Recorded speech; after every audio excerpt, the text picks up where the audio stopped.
Welcome to the Good Reading Magazine podcast. Good Reading is a monthly magazine dedicated to books and reading and aims to help readers discover their next favourite book. You can find out more about the books discussed on today's podcast at goodreadingmagazine.com.au.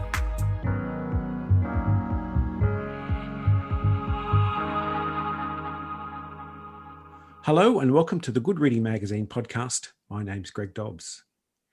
Today I'm talking to two of the contributors to Lines to the Horizon, an anthology of short non-fiction narratives representing the diversity of surf culture. The contributors include Sally Breen, Emily Brugman, Sam Carmody, Madelaine Dickie, Jake Sandner and Mark Smith. Welcome Sam and welcome Madelaine. Thanks Greg. Thanks Greg, great to be with you. In the foreword to Lines to the Horizon, Australian author Jock Sarong notes that nobody can agree whether surfing is a sport or a culture, a sensual entwining with nature itself, a dance or a form of meditation, or none of these. So Madelaine, what's your reaction to that? Look, I think in my own work, both in my first novel Troppo and in this short piece Following the Birds, I would probably go with the culture answer. I'm really interested in my work in teasing out the uglier aspects of the Australian surf culture. So things like our sense of entitlement, our sense of ownership, our aggression, our insistence on etiquette in the surf, and then our disregard for etiquette as well when it suits us. And I think these aspects of the Australian surf culture become sharper and more apparent when we travel overseas for waves. So my piece is a travel piece, and I think that this kind of travel and this sort of surf travel allows you to consider your own culture with greater objectivity. Sam, what do you think of that statement? I don't know, it's funny how Jock says there's sort of no one can agree. And I feel like I sometimes can't agree, even in a single surf session, what surfing is to me even, because it's a very intimate kind of personal, almost, it can be a spiritual thing at times. I also, like Madelaine, are very critical of these really ugly parts of the culture as well, and this sort of aggression. But at the same time, you find yourself buying into it in a surf session. You know, you might be surfing a particularly big break and it's all about kind of performance, you know, in that environment. So I have this kind of inner conflict a lot where I think I participate with surfing, you know, as a sport, but I kind of hate the idea that it is a sport.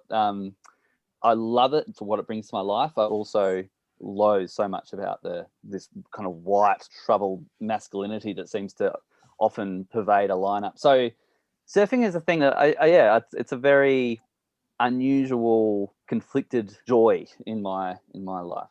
And Sam, I think what I kind of found reading Lines to the Horizon is that each piece is so different, it's so unique, but it also kind of plays to different aspects of that. Like there's pieces that are about the competition side of surfing, pieces like your own, which is so deeply personal, and then pieces perhaps like Sally's, which look at those more commercial aspects. So it's quite an exciting, I kind of thought maybe the pieces would all sort of be a little bit similar, but they're not. They're really, really varied.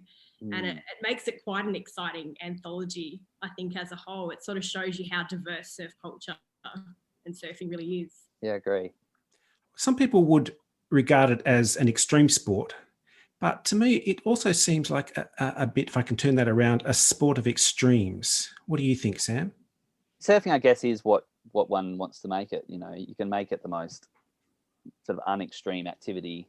Different surfers have very different approaches. We have extremes in our own family. I got into surfing through my dad and my older brother. My older brother is your sort of quintessential adrenaline junkie, mad person. And he has always been about trying to drag us into these very uncomfortable spaces, you know, whether it's somewhere very kind of remote, you know, always trying to find a place where there'll be no one else, some remote peninsula, kind of you in there in the dark before the sun's even come up, or the biggest possible wave we can find.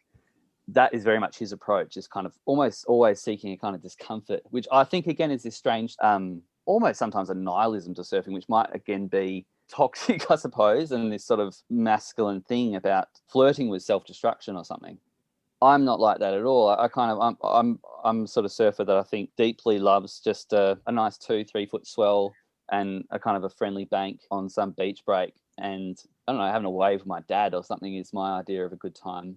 think I'm a bit like your older brother. Not so much like in terms of hunting like really big stuff, because I'm a bit of a wimp, but in terms of that mix of adrenaline and danger, and then, you know, traveling to kind of dangerous parts of the world looking for waves. I guess sort of reflecting on some of my surf travel over the last kind of 12 or 13 years. Some of it's been in West Java, where I've gone out to a really remote spot and then seen like a boatload that belonged to asylum seekers wrecked on the reef, like on a reef that I would be surfing at otherwise. I've sort of slept on my board bag on the edge of the Skeleton Coast in Namibia waiting for swells to turn up, or on another trip to the Dominican Republic, just in a mad race to kind of lay eyes on this big swell that was hitting the next day. I ended up sliding down an almost vertical hill with a motorbike on top of me, just being in such a rush to get to the surf. So I think I definitely feed on that more extreme adrenaline charged experience for me. Are they sort of things that you consider every time you go out to surf? Yeah, I think so. I mean, like Sam, you write really beautifully about that sort of fear of sharks, and that there's always kind of that sense of danger every time you set foot in the water. I've had a phobia of sharks since I was really little. My grandma was responsible because she gave me and my brother a book called Sharks, Silent Hunters of the Deep when we were about 5 years old, this Reader's Digest that had these coronial photographs of shark attack victims and things. And I'm always imagining an attack in progress. But like, that's a kind of impossible aspiration, to have a surf that is without risk. Also, for someone who is a bit less of an adrenaline junkie, I think there is something about that enlivens the whole experience for me. And it probably is why I keep returning to it, that being in extremis, you know, being in this environment that ultimately you don't have control over. Yeah, I think there's very much a pleasure in that. I wonder if our relationship is a little bit different to the water as well, being in WA. I guess I was thinking about Emily's piece. She sort of talks about how, like, when she goes for a surf, she just goes for a surf, and kind of connecting with those other sports that she writes about, like ocean swimming and yachting, kind of makes her consider the ocean in a different way. Whereas I know certainly where I live in Exmouth, we fish, spearfish, snorkel, surf, go for craze, like everything. We're really sort of connected to what's happening under the water as well as on top of the water. That kind of leads me to the next aspect that I'd like to talk about, which is the language that's really exclusive to surfing, if you like. Where does it come from, if you know where it comes from? What are its origins, and how does it express the act and the culture of surfing better than, you know, just a standard everyday vocabulary?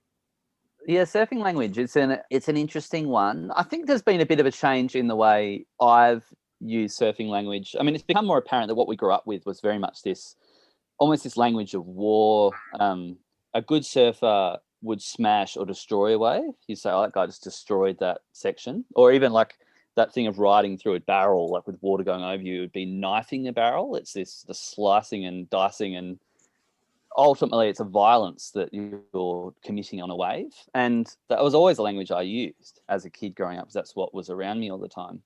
I like to think there's been a shift perhaps in that language, that this idea of dominance and dominating a natural place is being altered somewhat, because this greater participation of women surfers might be slowly changing that culture for the better. What do you reckon, Madelaine? I really agree with you actually on that shift in the language. I'm not too sure about how it sort of evolves. I do listen to the Ain't That Swell podcast, which the language that those two presenters use is so off the wall that if you weren't Australian, and probably if you weren't a surfer, you wouldn't understand what they were talking about at all. It's so creative and out there. But I think that definitely the fact that there's more women surfers, that we've got equal pay with WSL now, that there's women's big wave tour, is really probably shifting the language and shifting the whole culture of surfing in a really, really positive way. We've been talking a lot about surf culture and Australian culture, that surfing might be as much about observation, a culture of observation and the natural world, the people, the society, but in a way through this prism of surfing. And if I can get you to read a passage from your contribution, Following the Birds, I think that actually illustrates that quite well. it's all about your trip to Mexico's Guerrero coast. And it kind of takes the form of a travelogue or a diary or maybe elements of both. And there's clearly a strong connection between surfing and travel for you. One morning in 2014, some surfers were driving out to the ranch, a once secret wave on Mexico's Guerrero coast. They passed rain-eaten concrete and a stinking mango factory. They wondered what the surf would be like. On a good day, the wave ran for nearly a kilometre with barrel sections and a workable, whackable wall. As they approached a bridge, the driver slowed. Up ahead, a row of dead bodies dangled by their necks. I hear this story in my first week in Mexico and suspect I should have done better research before leaving. Sure, I'd read about the cartel bosses, fabled for feeding human hearts to their teenage employees, and the boiled bones in the country's north, evidence of ritual cannibalism among the hijimes.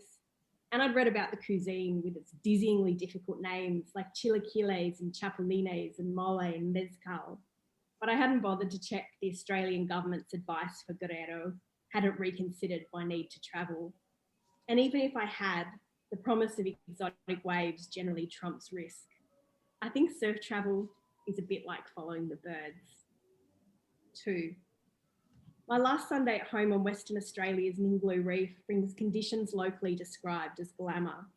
The wind has finally quit punishing the desert, and the water off the back of the reef has turned a thrilling blue, a shade promising pelagic fish. My husband Tom and I launched the tinny at our favourite reef pass. We leave behind the rasping throats of gullies several months dry. We leave behind the land that once cradled the most ancient beaded necklace in the world. It's not long before we're following gannets and white terns and shearwaters. The birds' smoke-quick shadows skate the water, draw us toward the horizon. In our wake, the lines from our trolling rods dip and sway.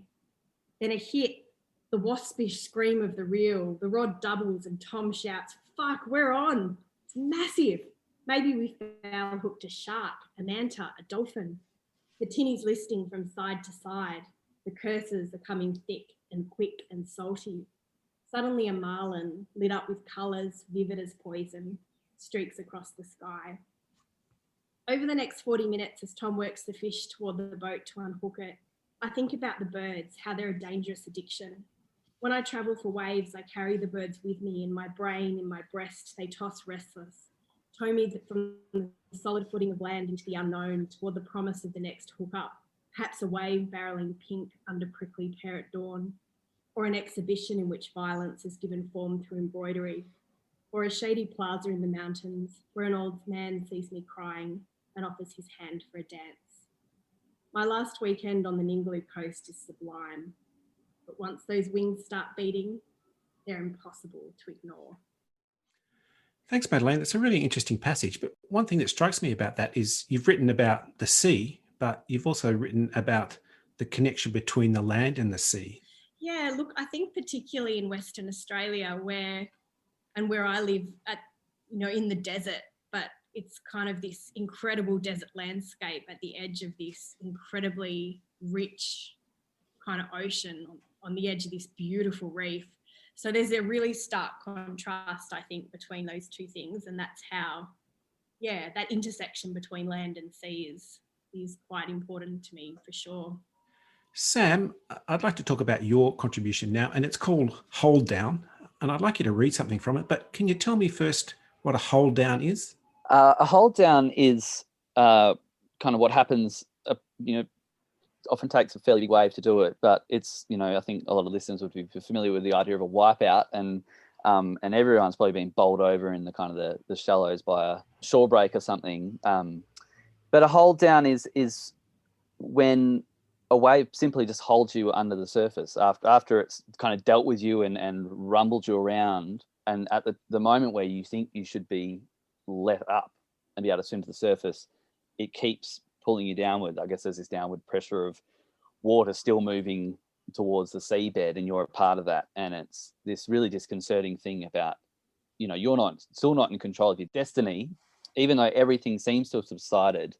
You're still being pulled towards the seabed and away from the surface and away from oxygen. And so it's a really kind of uncomfortable moment. And There's often a time where you're having all these kind of conversations with yourself about, try and relax and just have faith that it will let you go. The short bit I'm going to read is about the hold down. But for me, the whole piece was all about surfing, but it was also about this exploration of a very difficult time in my life. In quite recent years, just experience with major depression. And I found that surfing environment really useful to kind of as a way of trying to approach something that's just difficult to put into words. So this is a very short passage about a hold down. During a hold down, the thing that unsettles me the most is the momentary blindness.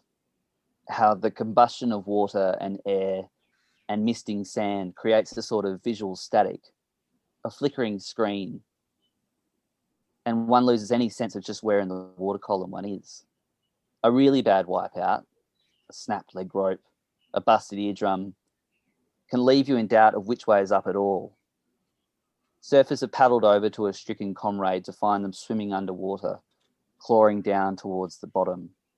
Their instincts to survive, suddenly the thing endangering them most of all. Depression, I think, is something like that. The utter disorientation and a sudden untrustworthiness of your own instincts. How your efforts to protect yourself might actually be the deadliest thing. Madelaine's contribution is more about a search for waves, or a search for adventure, a search for different cultures and societies and reactions. But yours is another kind of search. It comes across more like a memoir, or even a series of reflections on a childhood with strong associations with the sea. So while Madelaine's story is about waves, yours seems to be about a search for something else altogether. Yeah, absolutely. I think it is. It is a search for a better understanding of oneself, a consistent battle, I think anyone who's had the old euphemism was melancholy is what people talked about it. And I remember my grandma, people referencing her melancholy. And the sea, I guess, was a useful thing as a way to kind of write towards that, because I think the ocean has always provided a sort of backdrop to that. It's the place I've always gone when I think life has been difficult. I've often escaped to the sea, whether that was in high school or, there was periods of times at university where I didn't really know what was going on. I just, I wouldn't go to classes for weeks, and I would often just bobber about in the ocean. So I find that surfing's been a place where I've gone to for a sort of refuge, for better or worse. But also the ocean is very useful kind of poetically, because it's something that, for me, as we sort of mentioned, my phobia of sharks, it's filled with things that I'm afraid of, and are ultimately kind of mysterious and are underneath the surface, and it's sort of these shadows around you. And I think it kind of, what my memoir sort of gets to is this sort of this search and this realization that confronting and trying to heal oneself when it comes to things like mental health often is about this sort of going underneath the surface. Sam Carmody and Madelaine Dickie, thank you very much for joining me on the Good Reading Magazine podcast. It's been a really interesting and educational discussion. Thanks very much. Thanks for having me, Greg. Thanks, Greg. Thanks a lot. I've been talking to Madelaine Dickie and Sam Carmody about Lines to the Horizon, Australian Surf Writing. It's published by Fremantle Press and is available at goodreadingmagazine.com.au and all good bookstores. My name's Greg Dobbs, and thanks for listening.